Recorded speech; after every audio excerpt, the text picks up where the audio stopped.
নিজের স্ত্রীর সাথে সর্বোচ্চ সুন্দর ব্যবহার করতে হবে ভাইরা। আল্লাহ বলেছেন ওয়াশিরুহুন্না বিল মারুফ, তাদের সাথে সুন্দর আচরণ করো।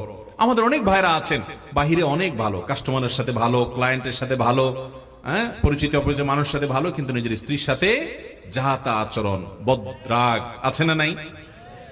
বেচারের উপরে যত রকমের টর্চার, অবিচার, গালমন্দ, বাজে কথা, ঘরে ঘরে।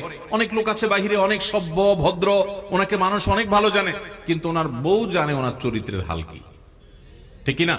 এই জন্য নবী করিম সাল্লাল্লাহু আলাইহি ওয়াসাল্লাম বলেছেন যে খায়রুকুম খায়রুকুম লিআহলি ওয়া আনা খায়রুকুম লিআহলি। তিনি বলেছেন তোমাদের মধ্যে সবচেয়ে ভালো মানুষ কে? এই মাহফিলের মধ্যে সবচেয়ে ভালো মানুষ কে?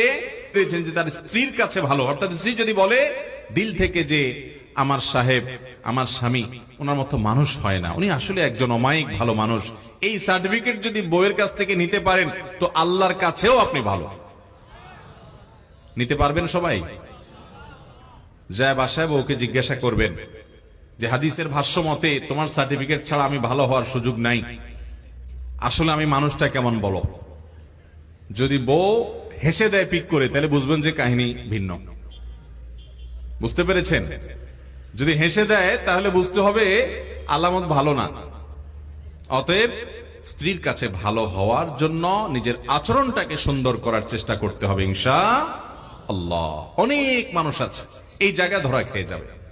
নবী করিম সাল্লাল্লাহু আলাইহি ওয়াসাল্লাম বলেছেন কিন্তু ওয়া আনা খায়রুকুম লিআহলি, তোমাদের মধ্যে স্ত্রীর কাছে সবচেয়ে ভালো অমায়িক মানুষ তোমরা যে যতজন আছো, নবীজি বলেছেন আমি তোমাদের